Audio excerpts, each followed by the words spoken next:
Greetings and welcome to the latest edition of the Entheogenic Evolution podcast. As always, I am your host, Martin, and I'm very happy to have you with me today. For this week's episode, I am sharing with you a conversation that I had just a couple weeks ago with Jeffery Lando, who is the director of a new film called Lissa's Trip, which is rather revolutionary in its use of AI at all levels of filmmaking, and most importantly, including AI to render psychedelic visuals for Lissa's Trip. We'll get into the conversation in just a moment, but first, a few announcements first. I got a request from Sarah Napick, who has been featured here on the Entheogenic Evolution podcast, to share some upcoming work with you, the listening audience, in case you might be interested in joining in. So let's start with that. Here it is. Sarah Napick is a spiritual coach for women and works with Bufo medicine to reconnect women back to God consciousness that is already within them and teaches them how to reprogram the subconscious mind so that they can truly feel confident and worthy to follow their heart and step into their soul mission in this lifetime. If you are looking to work with Sarah, she has a 6-month embodiment program starting in September called Devotion, The Path to Peace. This is a life-changing healing framework that the Toad medicine taught her to clear the past, get present, embody Christ consciousness, and step into your heart-centered leadership and soul purpose. This program includes a Bufo retreat in Mexico. If you know you're meant to lead in some way, but you don't know the how, and you're finally ready to stop making excuses and find out what your heart is calling you to do in this lifetime, this program is for you. You can find out more at www.sarahnapick.com, and that's SARAKNAPIK.com. All right. Well, thanks for sharing that, Sarah, and that's for you women out there who might be interested in participating. And speaking of working with the medicine, I am looking forward this week to traveling to meet in person with all of the students I've been working with the Mindscape Psychedelic Institute and the 5-MeO-DMT facilitation course. We've been meeting online every week for the past many months, and this week we are all meeting in person. So for any students out there who are listening, I'm looking forward to seeing you face to face this coming week. It's going to be a great week. And for anybody who's interested, there are additional classes at the Mindscape Psychedelic Institute. You can find them online at theunchurchedchurch.org, and also you can just look up Mindscape Psychedelic Institute, and most likely we are going to be doing another 5-MeO-DMT facilitation course starting in the fall of this year. So more opportunities to connect. And speaking of 5-MeO-DMT, coming up in the next interview that I'll be featuring here on the Entheogenic Evolution podcast, speaking with Piazza Neko Sif, who was featured in a recent short film. It's about 7.5 minutes long, where she is sharing some spoken word that was inspired by a very deep 5-MeO experience, and there's some beautiful filmmaking in there, and we had a great conversation, and looking forward to bringing that to you here on the podcast after we have the next 2 chapters of the Solendarian game. Just a reminder that the AI Imagined Art illustrated version of the novel The Solendarian Game is out there at Kindle, the Apple Bookstore, and of course as a full-color PDF at my Patreon shop at patreon.com/MartinWBall. And for anybody who is looking for integration support and reflection, as usual, I'm available for 30, 60, and 90-minute video calls to help you from a non-dual and energetic perspective make peace with your experience and find a path forward to greater authenticity and well-being and embodied truth. Sounds pretty good, huh? Yeah, I think so.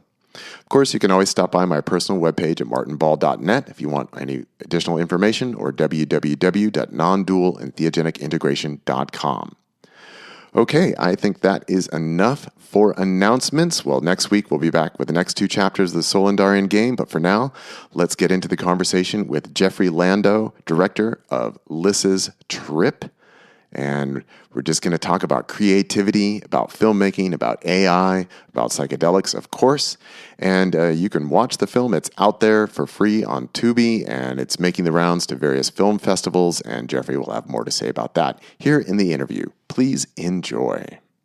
All right. I am welcoming on to the Entheogenic Evolution podcast today director Jeffery Lando, who is the director of a new film that is out now called Lissa's Trip.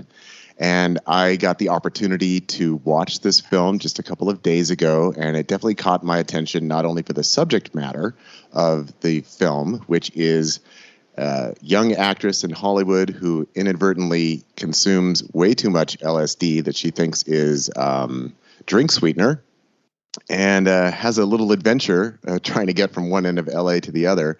But also what caught my attention is that AI was used to create the special effects for the film, which, having watched, I came away with the feeling that it was really an authentic representation of what it is like to be tripping while out in the city streets. And so enjoyed the film very much, and I'm happy to have Jeffery here on the show today. So Jeffery, welcome.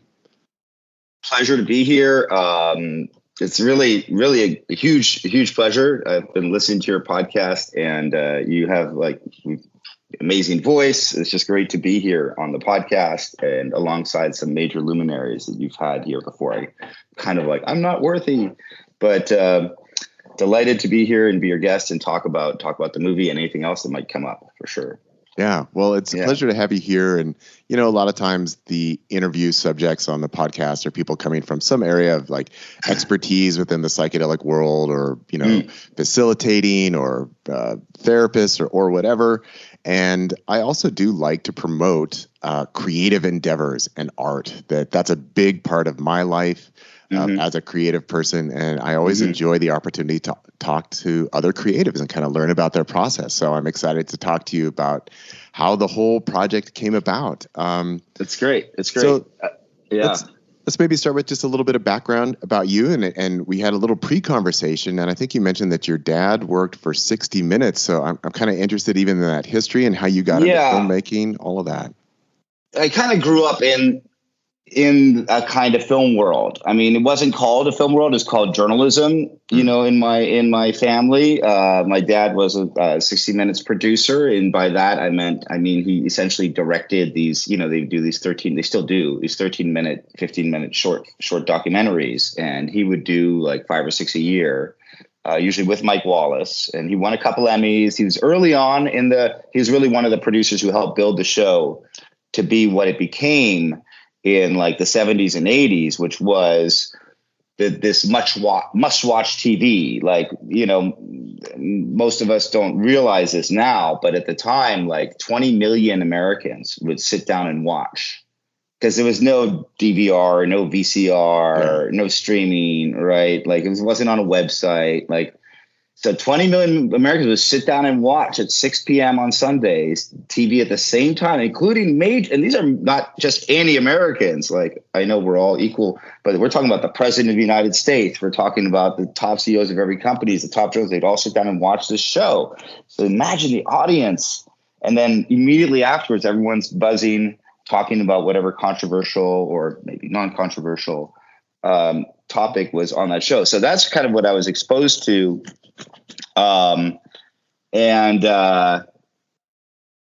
So politics were a big conversation, and what is truth, and the truth in media, and is this lying or is this propaganda, was a big conversation around our table. And my dad's frustrations, stories he wanted to do on Africa or the Middle East or some controversial topic, famine in Ethiopia, and being told by his superiors, Americans don't want to hear about that, being shut down again. His daily battles dealing with the corporate beast, CBS, as he was trying to get these shows on the air, was very much a part of, my upbringing. That, and also, I was the little kid who was friends with the cameraman and friends with the sound guy, and was hanging out in the editing room. And at night they let me mess around with the editing, station. And he had one of the first. He was one of the first producers he pushed to go to. They used to shoot in 16 mil, and he pushed to go shoot on video early on because of the immediacy of what the velocity at which he'd be able to get stuff on the air, which is important in news.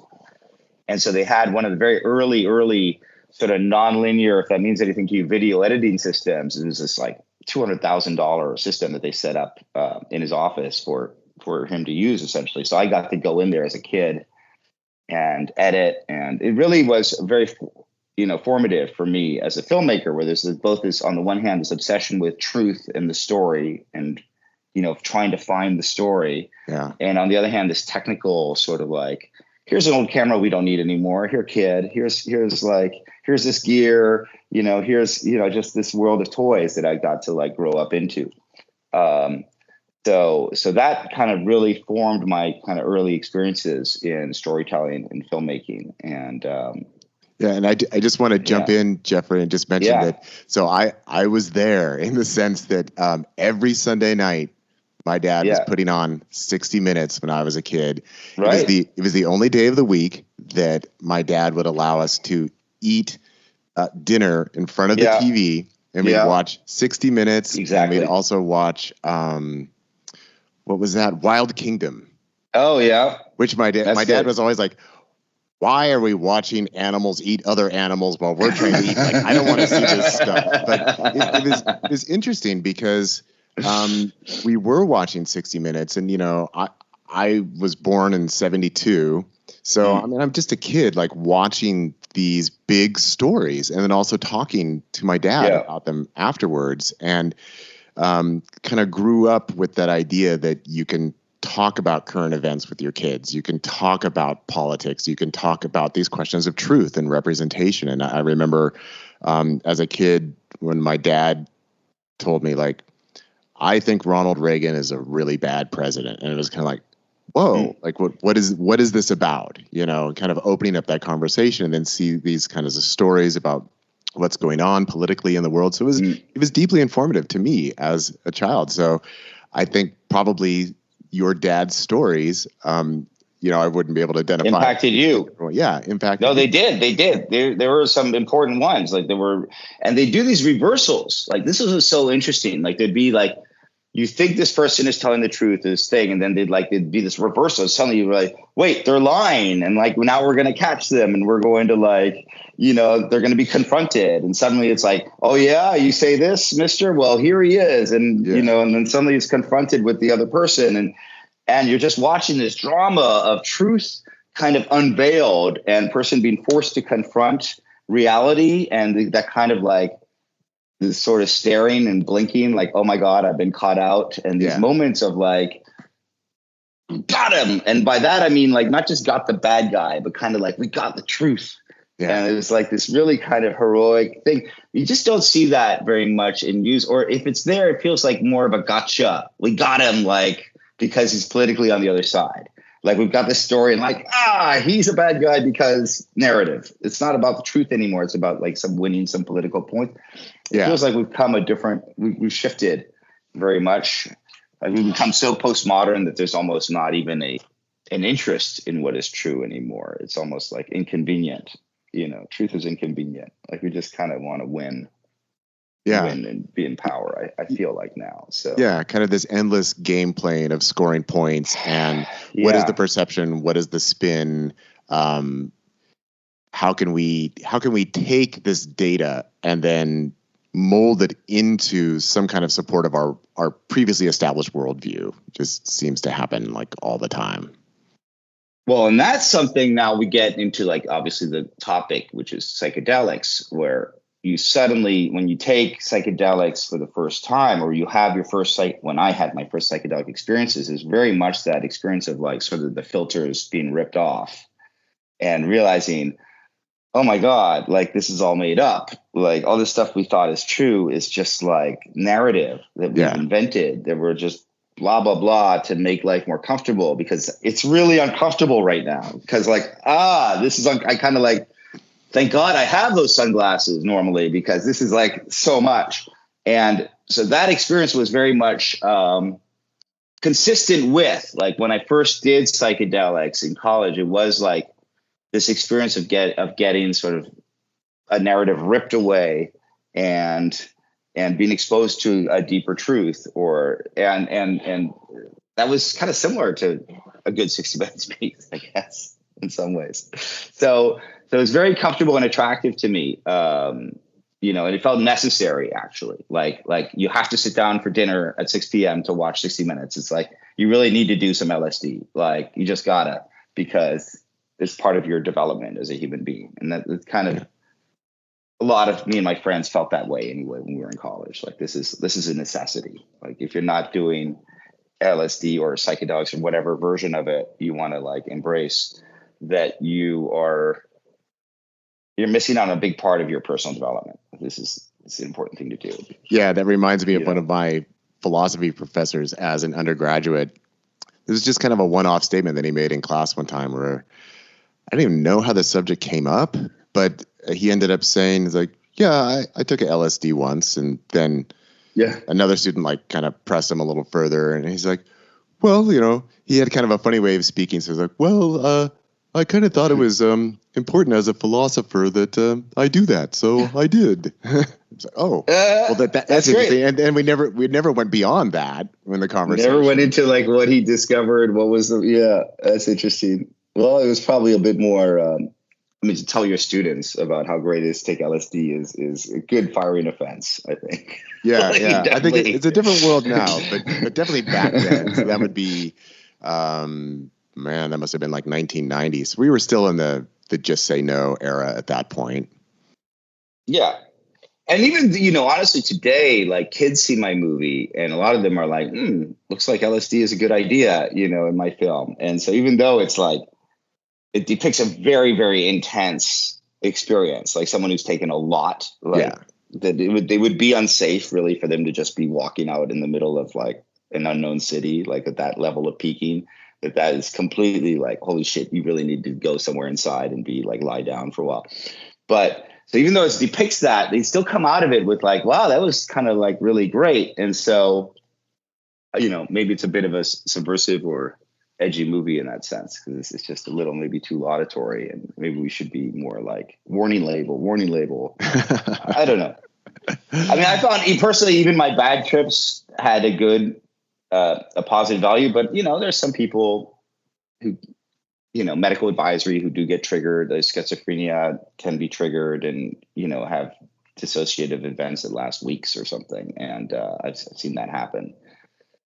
Yeah. So, it's not for everyone. But especially navigating a large city while on a very large dose, be really easy to get lost, I think. And we're jumping ahead a little bit because I do want to get a little bit more of your development into the directorial role. But that was one of the elements that I really enjoyed about the film was how, backing up a moment, sometimes what we see sometimes we see in like film and television, like somebody's quote unquote tripping and, they see it's a very realistic depiction of, let's say suddenly they see a bear in their living room, like, oh my God, I'm tripping. That's right. There's a bear there. Yeah. Which is not the way it works, but with the way that the AI is generating the effects for the film, where it covers everything within her perceptual field. And so that's where it's very realistic in the sense that she's walking down the street and like everyone's got these weird alien faces and the walls are kind of melting and there's images popping up out of the sidewalk. That it's a relatively realistic depiction of what a deep. Well, I think there's a reason for that. Which is, well, like I've done my share of, I am a visual artist in the sense that I'm a cinematographer and a visual effects artist also in my kind of day job. So I was looking to create a depiction that represented what I go through, what I've been through, but it really deeper than that is like that technique. I mean, not all the vis effects are done with AI. Like some are done classically. There's a lot of different technologies in play in Lissa's trip, but the sequences you're talking about, were actually created. Like I actually have a neural network hallucinating on the footage, and it is like, it looks at the footage and I prompt it with like, brain coral or underworld or gods and goddess. I give it like an idea and it just starts to see that idea everywhere and to see representations of it. It sort of distorts reality and kind of like is hallucinating it everywhere. And the neural network will just do that if you prompt it with a concept and then you feed the images into it. And a neural network is called a neural network because it is based on the way our brains work. Like it literally is like a connection of neurons, essentially, like a simplified version of it. So I feel like what you're looking at is actually like really freaking close in terms of physics, like in terms of math to what is actually happening in our brain. Like we have a thought and our thought like infects our visual cortex, if you will, and everything gets filtered through that thought. So if you're like, suddenly you see your mother everywhere, or you see like, I mean, it's more visceral than that. I think it's not so much like symbolic. It's more like I feel feelings of unease. I start seeing like bugs and reptiles and like underworld type things, right? I feel like icky. And so I start seeing the part I feel good, and I see beautiful women, or like what I think of as beauty everywhere. It's more on that level.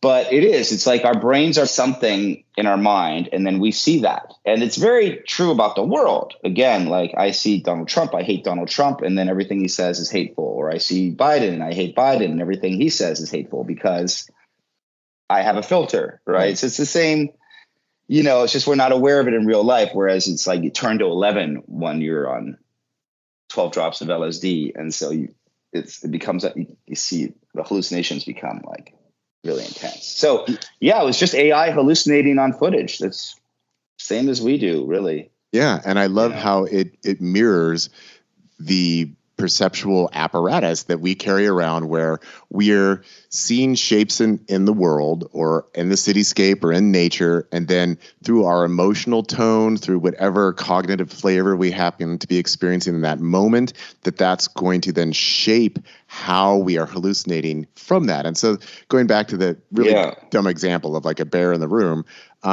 it's really rare that we actually hit a point of hallucination where we are seeing something that is completely disconnected from whatever other sensory input that we're receiving at that moment. It's almost always building off of the structure of what we're already perceiving in some way. I mean, I've heard stories like people on peyote. I mean, you're more experienced in some of these alternative modalities than I am, obviously, and where people have, taken huge amounts of peyote, and they speak to some kind of demon or god or something, and they actually are having conversations with an entity, which I haven't had that experience on LSD. Where I'm actually conversing. It's more like I can sense everything. I can sense the world. I'm noticing my connection to the world, like when you talk about non-duality, like the non-duality of things becomes really apparent to me when I'm on heavy psychedelics. I don't have this like, oh, now there's a spirit in the room and I'm having a conversation with them. That's not. I mean, the closest I got to that was the one time I took DMT, but that was a whole other story. Yeah, well, it's interesting about kind of what level we're dealing with here, because I think a lot of times the quote unquote entities and things like that do tend to happen behind closed eyes. So where we're not receiving that input from outside, and then it's just something that's kind of flowering within the mind. And then with something like DMT, which is so visually potent that it has the capacity to override whatever sensory input we might be receiving from the eyes. So the eyes could be open, but we're not seeing the room anymore. We're not seeing the world. We're seeing this pure state of projection within sort of these feedback loops within consciousness. Which is horrifying to me. Like that, like completely fucking terrified me, when I experienced that, and I kind of grokked that, and that was which is kind of it's almost the antithesis of filmmaking in a sense. With the camera, your objective is to capture what is in front of you and then maybe augment it through special effects, but still we need to capture something to build off of for the cinematic experience to take place. But here it's kind of the pure theater of the mind, where it doesn't matter what the exterior input is, that the camera's not focused at anything other than these feedback loops that get created within consciousness itself. I mean, you see it again in AI, where I know you do some AI art as well. And so if you're doing like, you can do text to image, right? You just create a text prompt and it pops out an image, but you can do image to image, right? And if you do image to image, it's like, to what degree do you weight that original image? And kind of with film, the idea is like there's no stylization. You're just getting that original image. Like the idea is the camera sees only the truth or something. So you're trying to strip out any stylizations happening from the mind. For the human brain, it's on like a variable, how much stylization. So if you just do a little stylization, it still looks a bit like the image. It's just distorted. Maybe they look prettier, maybe they look uglier, maybe they look more like they're an elf or something than real life, but they still kind of seem the original person. But heavy stylization, you ain't seen that original person anymore. Now you're seeing something totally different, right? And it's like it's on a sliding scale. You can just ramp up the degree of stylization and I really think our brains are like that. A lot of our work, for me, when I realized that, a lot of my work, spiritual development work, whatever, became about sort of bringing that stylization number down, like trying to get it so I'm more and more, so I'm doing less with my brain and just more and more trying to get more present to what is actually freaking happening in front of me instead of what my brain wants me to think is happening. Yeah, that's been a lot of the work. It's just dial that number down. How do we get it down to 0? Well, let's talk about that more. I myself, I've never done a lot of videography in any way, but I am into photography, and this is something that I've really kind of jumped into. Beautiful photos, by the way. Oh, thank you. Yeah, we talked about birds short a little bit. It's so perfect. You're into psychedelics and birds. Like it's like we're a match made in heaven. The movie's got psychedelics and birds. It's and AI. Like Bird Girl. What's happening? Yeah. I didn't even think of that. Yeah, Bird Girl and the cute little cartoon birds. But so here's the thing. So before I really started photography, so I think I bought my first like quote unquote real camera in like 2015, something like that. So I've been at it for about like 9 years now. But going into it, I kind of had sort of the naive idea that the camera captures reality, quote unquote. The camera doesn't lie. But then the more I've gotten into different lenses and the different settings on the camera, just moving from auto into now I'm in manual, and there's all these different things you can adjust, and that a lot of choices. The way you adjust these different parameters within the camera are going to produce a very different photograph, and that will determine both what you see and what you don't see in the end product. So the end product is a form of creation. It is not just a representation of reality, but it is a creative interpretation of reality. And then, now that everything is digital, you can zoom in and then it's all just little squares of color. Right? Sure. If you get into the data. Yeah. Just like little pixels. Yeah. So going back with 60 Minutes, your dad developing as a filmmaker, and you've mentioned sort of this dialing down of the stylization. So how did your own philosophy around depiction in film, how did that develop? And it was a long process. Yeah. I mean, like my road is circuitous because I was clear that filmmaking was a terrible career, and I was pretty smart as a kid. So I grew up in France, and in France, if you show like you have a certain type of brain, they urge you to go into, physics, they kind of start specializing you into physics and the sciences and math. And so I was one of those kids they were like ushering into like the physics and math end. And I was not that self-directed at the time. I was kind of a good kid who did what he was told. So I just naturally went into that, and I found myself kind of at my awakening, if you will. I was in an engineering school at Carnegie Mellon studying to be a computer engineer, and that was my path at the time. And I was going to be an engineer, and then I had a camera. I'd been making little movies as like short, as little hobby projects just for fun since I was 6 years old. So I had a video camera, and I would like do little fun things in the corridors of the dorm and show people like these little visual special effects, or I'd like point. This is a really fun thing to do, is to point a camera. You were not supposed to do this. It would like supposedly break the camera, but I was immediately interested in anything that might break the camera. Yeah. Where you point the camera at the monitor. So like it's feeding back. So you see like it's looking at the noise. And if you zoom in and get just right, these fucking patterns suddenly start emerging and flowing, this like flowing noise. And it was like so cool. I was like, what is this? It's like, I think it was one of my first psychedelic experiences was actually like filming this feedback, right? The camera feeding back on itself and the patterns that would arise, and incredible beautiful patterns. So I had this fascination with all that. And then at a certain point in engineering class, they showed us Moore's Law. So they told us this, which at the time, this was 1989. So it wasn't nearly as long a curve as it is today. But the idea, I don't know if you're familiar with Moore's Law, but it's the idea, this curve has been popularized, which is basically showing how this exponential growth. Right. And at the time, was transistor density, that every 18 months, you're like able to double the number of transistors on the chip. Now it's just about computational power. Basically, as we go, it keeps growing exponentially. Kurzweil calls it the law of accelerating returns, but that like essentially like certain types of progress, like digital progress that is in digital realm is follows this exponential law of development. And when I saw that, it kind of really shook me in a very profound way, because it was very obvious to me that there was no obstacle. Like maybe people were like, physicists were like, well, it'll only be able to go so far, et cetera. But I was like, I think it can go really, really, really far, though. Really, really, really, really far. And so it felt to me like that curve is just going to go whoosh. And I could see how sometime around 2030, wherever human brains were, but it was going to shatter. There's a point where the computational capacity is going to go beyond the supercomputer. Like we have these supercomputers, like incredible, mind-blowing. But however mind-blowing it is going to come a point where exponential growth is going to break past that. And when I saw that, it kind of was like, it was a religious experience, like seeing that mathematical curve, because it transformed everything for me. And I realized that the whole point of there was no point in what I would do as an engineer, because it's all going to happen anyway.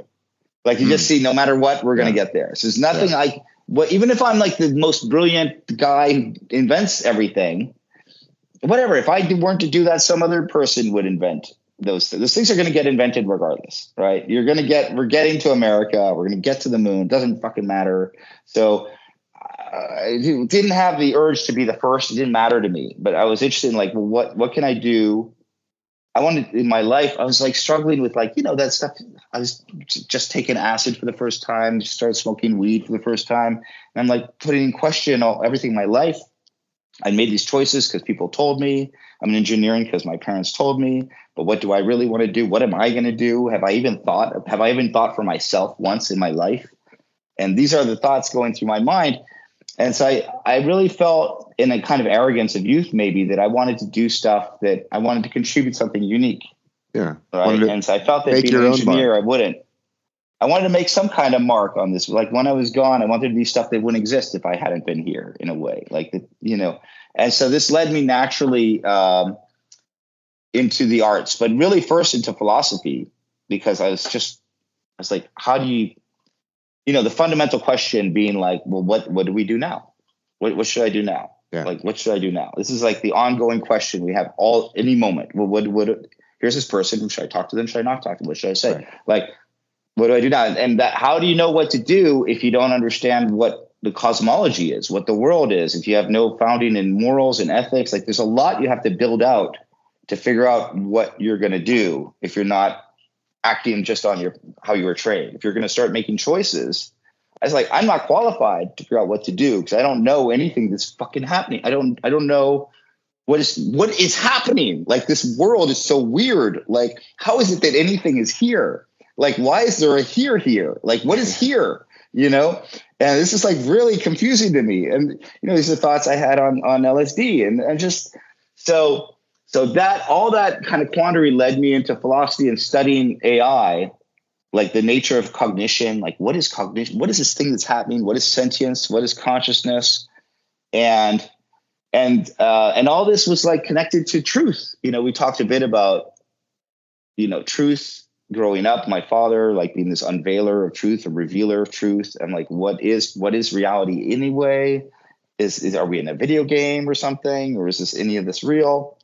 So all this like really is what I was kind of confused about and working on in college.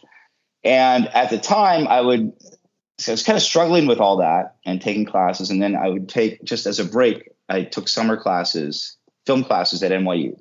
I was like looking at course catalog. It's like, oh, you can go to the Village and take film classes. And that seemed like a fun thing to do.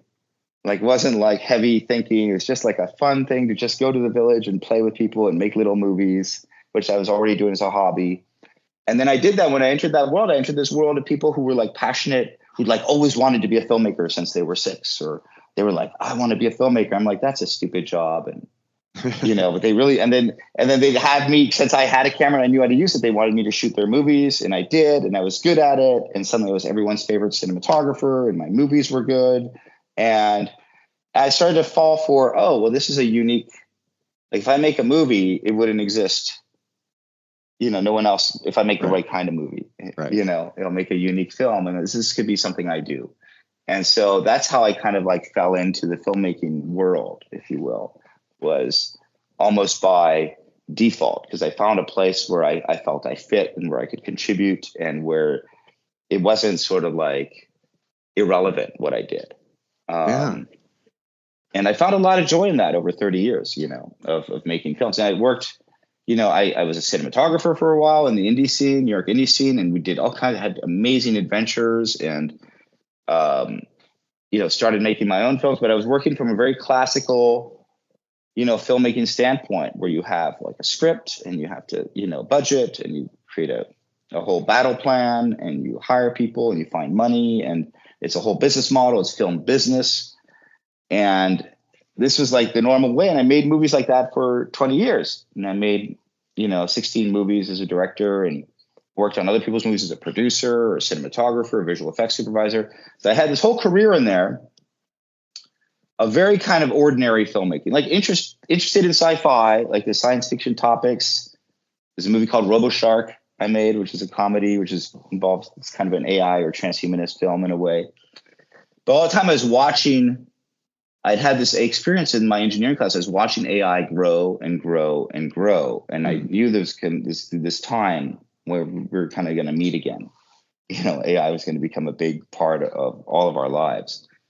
And so, like many other people, I felt like what we're growing towards is this thing we call the singularity, which is this idea. And one of the fundamental ideas of singularity is that we're sort of bypassed, like that we've reached that moment where even though we have supercomputers in our heads, our phone is actually even smarter, like that AI has surpassed us. And that when that happens, what that means in a very binary way, is that suddenly human endeavor is not the thing. Like suddenly a robot will do a better job than a human at any task, like any task, whatever it is. There'll be a bot or, an algorithm that can just do it better, faster, more reliably. That's coming. And therefore, this big change is going to happen.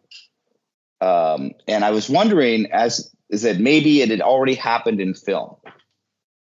That like essentially there's all these new tools, these new robotics in like these Ronin stabilizers or the drones or these cameras, tiny little cameras with amazing autofocus capabilities that can kind of shoot infinite film. Like we used to have to shoot on film, right? Now it's like infinite on your phone. It stores it all in the cloud somewhere. Like we live in this kind of, we take it for granted, but it's kind of like we live in a post-singularity where filmmaking technology is happening. Like the fact that I can shoot infinite stuff for free is mind-blowing.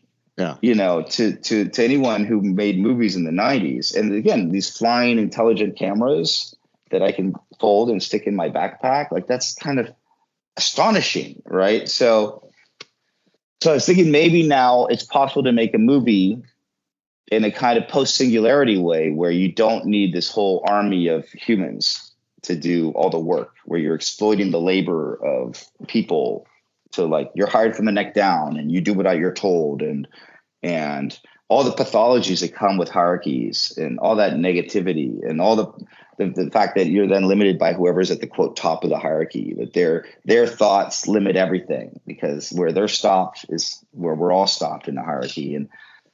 And I realized that all my previous movies kind of suffered from that. Part of this came from working on a couple indigenous films and being exposed to indigenous filmmakers and other ways of thinking about. I suddenly realized how Western colonial the way we make movies is, how patriarchal it is, and we just like kind of don't even realize it, and then how limiting it was. So I was like, maybe it's possible now with these extraordinary technologies and the changes that have happened to have a different type of process to make a movie where I'm not the boss or the daddy. I'm a director, but I'm working with artists more like a jazz band than say like I'm not Bach. You have to play the violin exactly the way I tell you. It's more like now's your chance to wail, right? And I'm just like making sure we're still like on the same same beat or whatever. We're working to the same rhythm, or we'll have the same theme, but fucking go and wail, dude. And like, you get it there and you wail, and it's like mind blowing. It's better than anything I could ever have written. That's what I was interested in.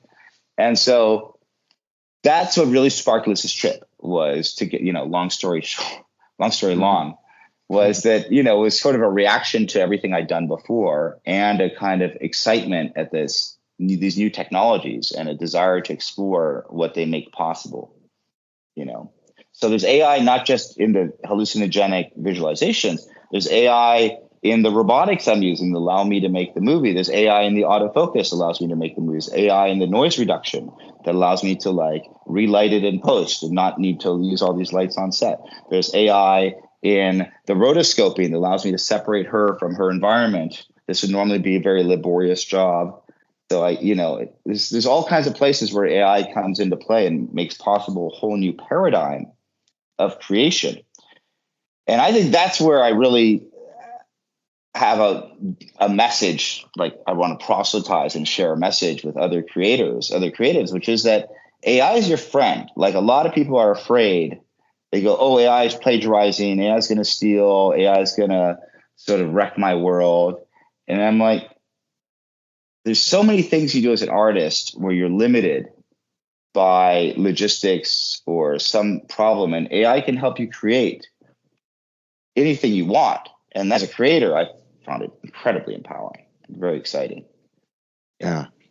So everything you've just shared in this last little segment here is big rant. Yeah, it was quite all right. There was a wealth of information that you were sharing there, but what I really love about it is that this is why I like talking to creative types that are able to articulate about their own process, their own history, their own inspirations and motivations, that so much of what you just shared about kind of your own journey into filmmaking, use of technology, so many of these themes, I can now see that they are played out in Lissa's trip.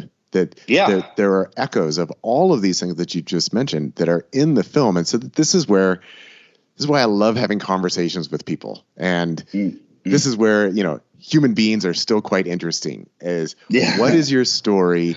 What was your path that led you into all this? But your own sense of individuating from what others were expecting you to do because of your natural talents, is kind of similar to Lissa. She's kind of like this child actress, and everybody's pushing her into that. Yeah. And then her kind of grappling with her own emotions. And then even you mentioned like patriarchy and sort of top down authority, and with her photo shoot with the guy in the cave on the beach, that's kind of that patriarchal element. And then when she finally makes it to her audition, and all they want her to do is like jump around and squawk, and like, oh, well, just technology is going to take care of all the rest. And she's becoming really disillusioned. And then, I'm sorry if I'm revealing too much, but then eventually she gets into like a creative dance troupe, where it's kind of like just dance, and it's more this collaborative sort of environment where there is a filmmaker, but there's not, as you say, it's more jazz. It's not Bach, where it's not, you must perform these choreographed movements, but let's feel it and express it. So many elements of your own story. I mean, it seems like he doesn't even say she says, let's shoot. He doesn't even say action. The actor says, let's shoot. And he starts rolling. Exactly. So this is where it's just delightful to have these conversations, because there's so many layers to what's going on here. What could seem like a relatively simplistic film, and the idea of, well, the young actress accidentally takes too much LSD and tries to get to her audition. But what I found in watching the film was that there are these multiple layers of ideas that are being expressed through the film. And maybe that's even the freedom of doing an indie film, in a sense, where you are able to not take a quote unquote blockbuster idea or plot, but work with it in a way that's it's very accessible and very relatable, while still using this technology to create something that is visually very sumptuous, and thank you, and creative, that I had not seen AI used this way before. And especially it's interesting to hear all these different ways, like all these different components, from the actual camera work itself, as you say, the post-production work, and then how the effects are being melded in there. Yeah, I mean, listen, filmmaking and technology, it's been a thing. I mean, every art form is, some kind of technology. Like some person discovered that they could like blow dust around their hand, and then they started putting handprints on caves, and it's like, this is a new, wow, check out this thing we can do with, if you put the dust in your mouth and you blow. And so there's been, and obviously filmmaking is very obvious, and filmmaking is particularly weird because we say shoot, and shoot, right? And the cameras Aeroflex cameras are actually based on machine guns, German machine guns, where they would shoot between the blades of the projector of the propeller. So the bullets, so that technology of like the propeller syncing up with the gun firing is the same mechanism that decides when the shutter opens and when the film is pulled down. And so we literally is based on a gun. German gun, no less, and German engineering, like the concept of a motion picture camera. So it is interesting to me to watch filmmakers be so upset about some new piece of technology, they were very happy to embrace, CGI. A lot of them were happy to embrace, HD or digital, but for some reason they're getting like all freaky about AI. I mean, I think there's a reason for that, which is it's very squirrely to be dealing with something it feels very squirrely to be dealing with something that is better than you at whatever it is. Like, it's just a very odd feeling. But I'll tell you, that's a very comfortable feeling for me because I'm not that talented. Like, there's some things I'm good at, but I'm very used to being on a set with people who are more like, there's a composer who's like got way more talent than me at composing. There's an actor who can act and I sure as hell can't. There's these people on set. Right. The stunt guy is like fucking ninja and he can do this crazy stuff. Like, I'm used to being surrounded by people who are far more talented than me and sort of deploying their skills or directing their talents. Right. So to me, AI, I'm not threatened. Now, I remember working with directors when I was who were threatened. They felt threatened by you. They were like, oh, this person knows more than you. They'd want to shut you down and get upset or like try to fire you, or there'd be all this static talking to them. I don't know, but they're actually insecure, right? So I think there's a fundamental insecurity there. I am not insecure about AI being better than me about stuff. To me, it's like, awesome. Can it be part of my crew? Like, is it really good at that? That's great. Can we play? Can I play with it? Like, I'm not as scared of someone who's really talented. Like, it doesn't. And I think that that's a little bit, it's kind of the bad ego news of like our ickiness around AI. It's actually like, I think a lot of it is just our own insecurity. And I think we should get past that because the gifts, like when you have someone who's genius on your crew or in your cast, what they're going to transform the film you can make. And you need to get over yourself and don't be afraid. And like, you can get them pulling on your side and you're just going to make a better movie. So, to me, it's the same thing with life. We're going to get, these amazing cures for medicines. We're going to be able to create great art. We're going to be able to like find, help people and where there isn't water and food, have water and food and shelter. Like, this is what everyone gets a lawyer, everyone gets a doctor, like everyone gets an engineer, an engineering team. Like, these are huge gifts, everyone gets financial advisors. Like, you really want to shut that down? Like, what are you trying to preserve if you're trying to shut that down? What is your agenda actually? Yeah, what I really love about the development of technology is that it allows all of us to essentially do more. And that for those of us who are creative types, who want to spend time creating things, it allows us to do it in a more efficient way and allows us to have much more possibilities. Like, I'm a musician and I'm a solo musician, but I like working with lots of instruments and I like using a lot of orchestral sounds in some of my music. And, I can't go out and hire an orchestra. I can't set up an orchestra here, but through digital technology, through sampling, I can access all those instruments on my computer. And how dare you? Yes, I know. exactly. And Right. I'm not providing jobs. I'm not hiring an orchestra. Yeah, But yeah. it allows me to get a sound that I want. And like when I was working on the AI illustrated version of my novel, the Solandarian Game, but what I ended up kind of commenting on it as was this idea is like almost working with a really large team of concept artists where I would say, okay, here's what I want you to depict. Yeah. And then you're giving me lots of different options. And then I'm trying to pick, well, this is actually fits most closely with my vision for what's going on in this novel and what these characters are supposed to be doing or looking like. And again, I could have gone out and hired a bunch of different concept artists. I don't have a budget for something like that. And my wife was saying, well, why don't you just draw all the pictures? And I was like, that'll take me years. They're like, and I'm not, I can draw, but I'm not that good. And I'm really out of practice. So it allowed me to accomplish something in a shorter period of time with a higher level of output and a greater level of quality than I would not have been able to do otherwise if I hadn't been using AI. And so I really enjoyed the process. I enjoyed the experience. And it sounds like you have really enjoyed being able to use these tools and elements in creating this film and getting this end product that wouldn't have been possible otherwise. Well, I mean, let's talk about the process is really awesome. I mean, a lot of people talk about, oh, it's not real art or something. And people used to say that Baudelaire, who I used to like, by the way, the poet, until I included, wait, how old was Rimbaud? There was a kind of pedophilic relationship he had with that other poet. But anyway, but he like really, like a lot of people at the time, looked down on photography. Thought of photography is not really art. You're just taking this machine and snapping a picture and the fuck is that? It's not art. And even me in college, I had trouble seeing photography as art. Like this part of me was like, there'd be photographic exhibitions and just like expositions. I'm kind of like, I don't really get it.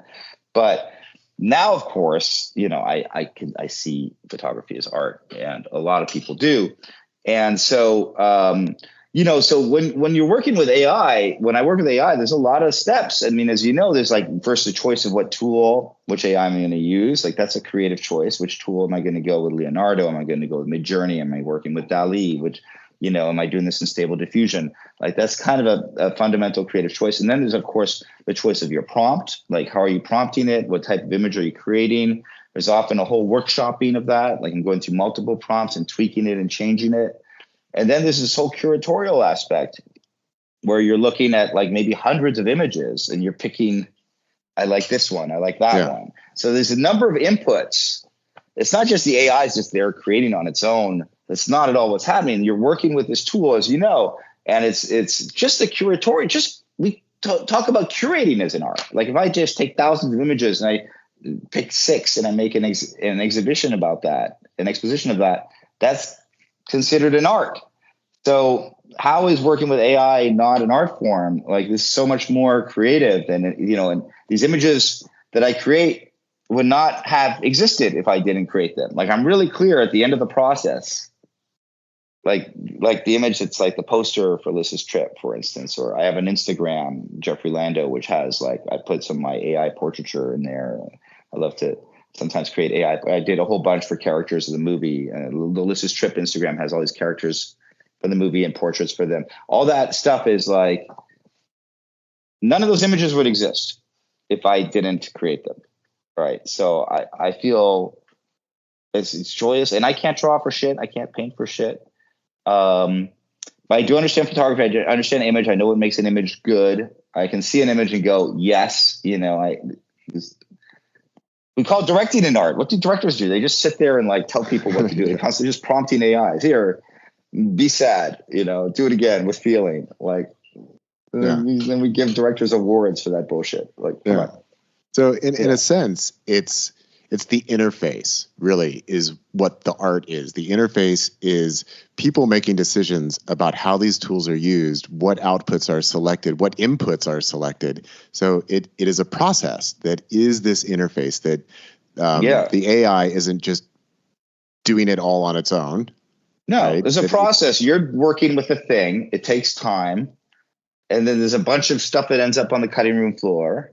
And it's like this one thing that you're like, this is the image. right? And if that's not it, creating art, I don't know.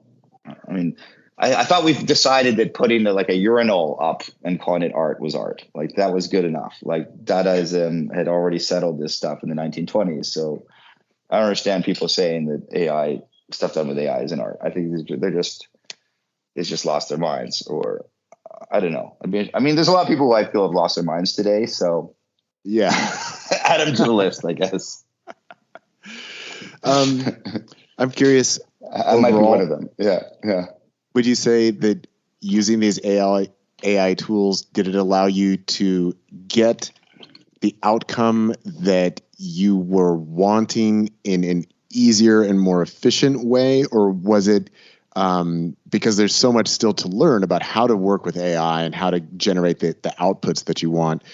Was it just as long as a process? Where do you think it might be headed? Do you think we're going to see more filmmakers using this? Is it objectively easier, or is it just, what's your opinion on that?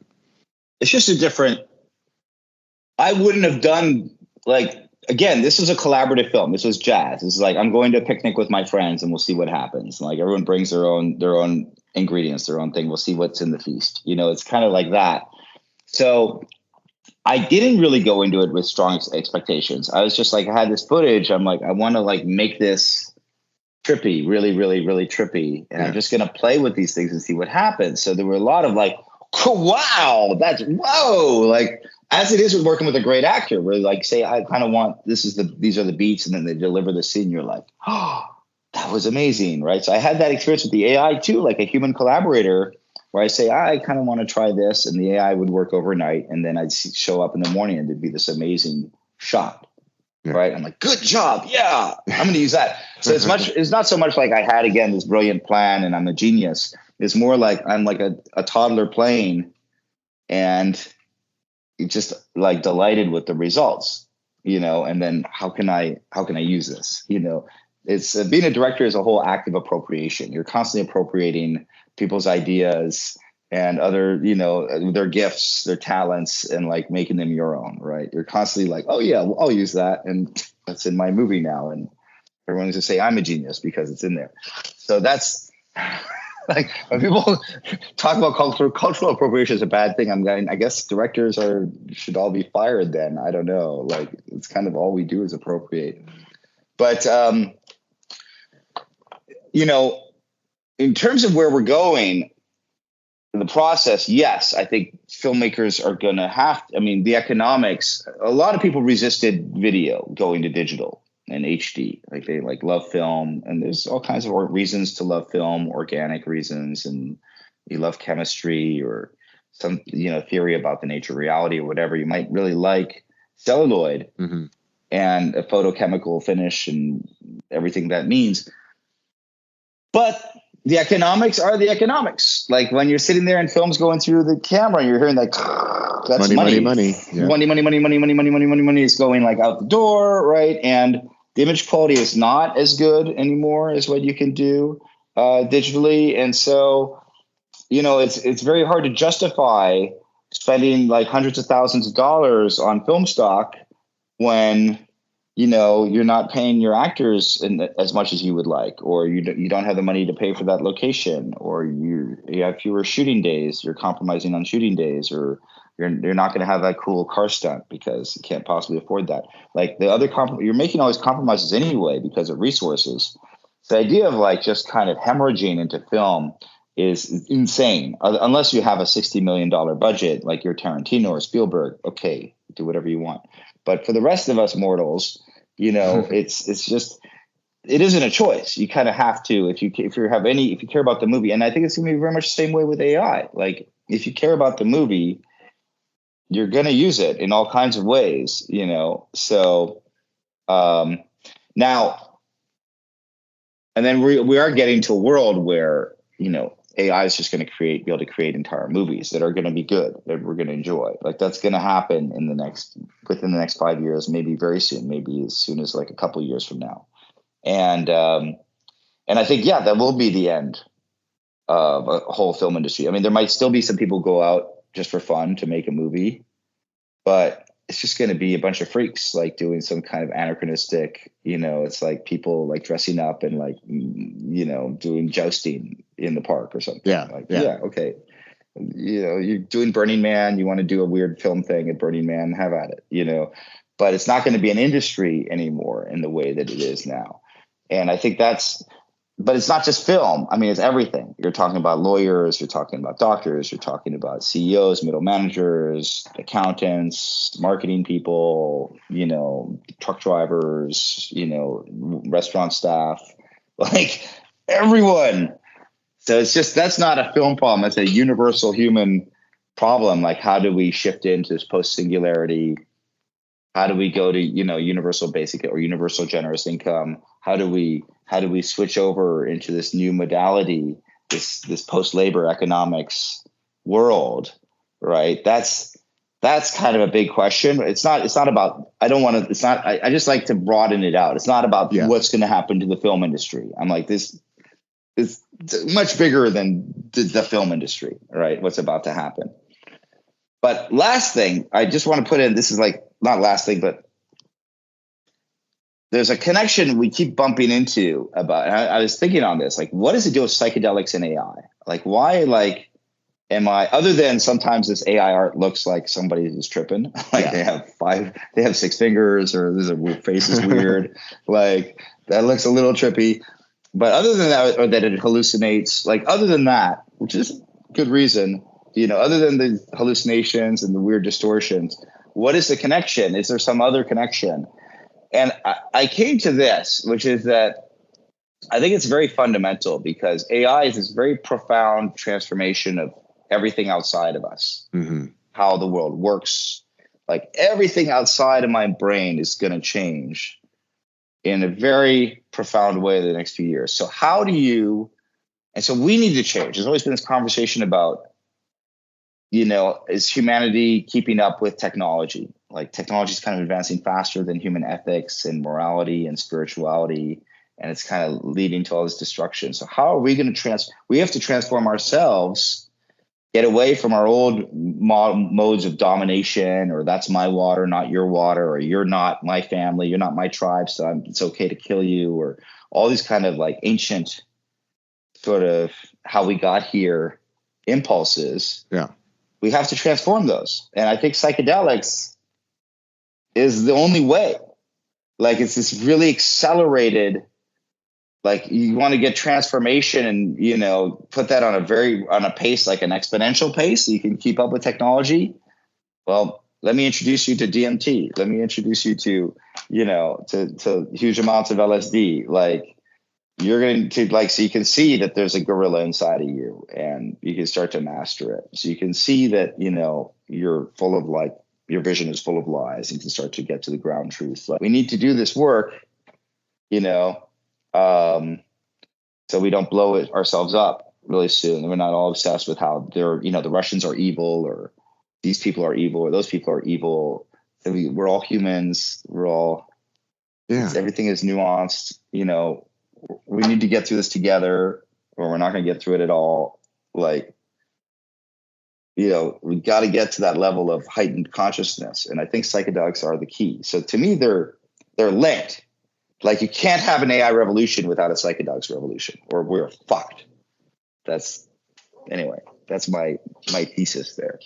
Well, I love that. I think that that's the first time I've ever heard that articulated in that way, that we need that internal recalibration and interface with ourselves through the psychedelic experience just to keep up with the AI revolution, the technological revolution, that as the outer world is changing and accelerating, that we need these tools to match at the interior level. And it's so interesting. This is why I love having these kind of conversations, because, a lot of times, a lot of people in the psychedelic world, I'm not too thrilled with the whole, we've just got to get back to nature. It's all got to be about nature, which, don't get me wrong, I'm a nature enthusiast and fan. I'm all about nature. Yeah, I see it in your photography. Yeah, but I'm also very interested in technology. I'm interested where all this is going, and what you're describing about, the singularity and post-singularity and the changing of the world. I mean, this is the premise for my novel, The Soul Endarian Game, where this AI comes online and basically takes everything over.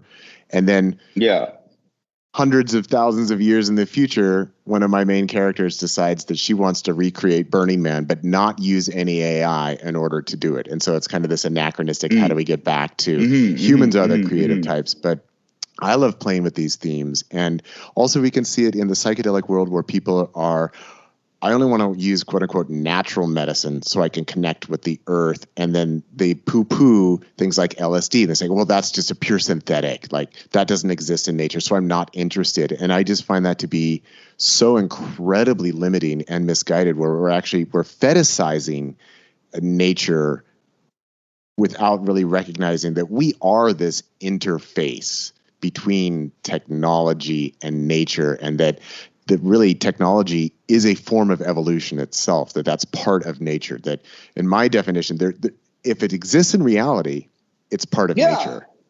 Well, that's the essence of non-duality, as I see it. Like, how do you be like a proponent of non-duality? Hey, man, we're all connected.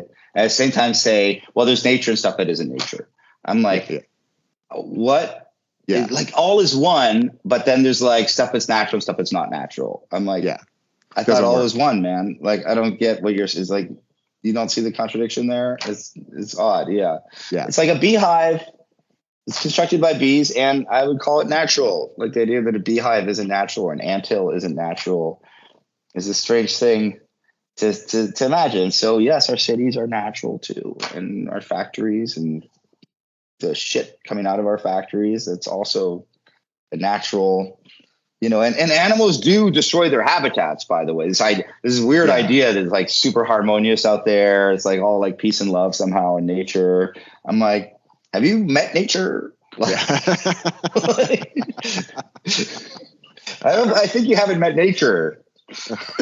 Yeah. One of the things I like to say is like, it's a God eat God world out there, man. It's like, it really is a free for all. And that idealizing nature and then degrading human creativity and the development of technology, I just think it's terribly misguided. And as you say, it really goes against the grain of the non-dual premises. It's all one, it's all fundamentally equal. And so we're the ones making judgments about, well, this is good, this is bad, this is nature, this is not nature, this has spirit in it, this is just a chemical. It's like, oh man, I just want everybody to just get over themselves at that level, please. Well, it's hard for me to not hear, because of my European bias, but little of this, like, oh, people who are black don't have souls or something, or these rules you're making, and animals don't have, like, we're creating these lines, like, we know better, and these things are sort of godlike, and these things are not, and this arrogance, this is like, we need to come at it with a kind of humility, which is that, it's all a miracle and extraordinary, and now. I think life is good and death is bad, personally. Like, I don't, I know that the universe doesn't care, but I do. I prefer life to death, right? Sure. It's like, I have a certain bias, right? So I can create a moral system based on my bias, which is that, like, if something like, is positive to life, that it's good. If it leads to more death, that it's bad. So I can say that nukes are bad, right? And I can say that, poisons coming out of are bad. I'm not going to say they're not natural, but I can say, like, we should, like, have fewer of them. We should, like, have clean rivers. Like, I can't make that choice, that moral, I don't need to say it's not natural for that. I can just say, like, it leads to cancer. Yeah. So we shouldn't do that. We can just do that. We can just make moral choices based on whether it leads to, longer life, or whether it's going to have us, shrivel up and die. Yeah, which is more at the pragmatic level rather than universalizing preferences and creating top-down moral structures of, like, well, this is the nature of the universe that says that this is good versus this is bad. As well, actually, I'd prefer to have a clean environment, not have cancer. That seems like a pragmatically good thing. Yeah. And, to get back again to the AI and people being threatened by it, I think there's a lot of this fear of, like, I'm going to be surpassed. like, oh, well, what's the point of me doing any movies or me being a lawyer if the AI can be a lawyer? Like, what's the point of me doing podcasts if like the AI is going to do podcasts? Like, what's the point? But I already got past that because I'm not the best filmmaker, right? I'm just a filmmaker. So there are filmmakers who are better than me. Like James Cameron's movies, they're pretty awesome, right? Peter Jackson has done some great work. I love Tarkovsky's films, right? They're great filmmakers, right? David Lean, extraordinary work, So there's a lot of filmmakers I admire. I wouldn't put myself on the same level as them. It doesn't mean I should stop making movies. Right. Right. Just the fact that there are other AIs doing amazing podcasts doesn't mean you should stop speaking and contributing, right? Because the joy is not, if you're finding the joy, and this is some actors are like this. There's some actors who are like, they love the process. Yeah. Right. And it's like, it's all about the process. They just love acting. And they just, when they're not acting, it's like, well, they love that whole inhabiting another person. As other actors who like love being famous. They want to like be seen on TV and everyone's like, oh, look at him. So I think if you're the type of artist who's in love with the process, AI is just awesome. It's your friend. It's just going to help enhance your process. If you're the artist who like wants to be famous, who's like wants to be seen as the best, yeah, AI is threatening. Yeah, it's going to be better than you. Yeah. So sorry. Yeah. So enjoy the process. I don't know what to tell you. Yeah. Enjoy the process, folks, because that's really all we have is the process. And it starts at birth, ends at death. Yeah. And well, who knows how far away that is these days? It could be very far away. It could be. Well, Jeffrey, this has just been an absolutely delightful conversation. I've really felt that this is a lot of fun and a lot of interesting ideas. I think we could probably just keep on going indefinitely. But ironically, I do have another interview with another filmmaker coming up shortly. Great. So we do need to wrap it up at this point, but I do want to invite you. Give them my love. Yeah. Oh, I will. Share with the audience what's happening with Lissa's trip, where they'd be able to see it. Thanks. So Lissa's trip, you can follow us. We're on Instagram at Lissa's_trip.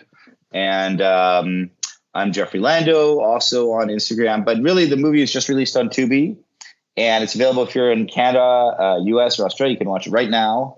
And if you watch it, please like and say great things about it on IMDb. That's going to help us.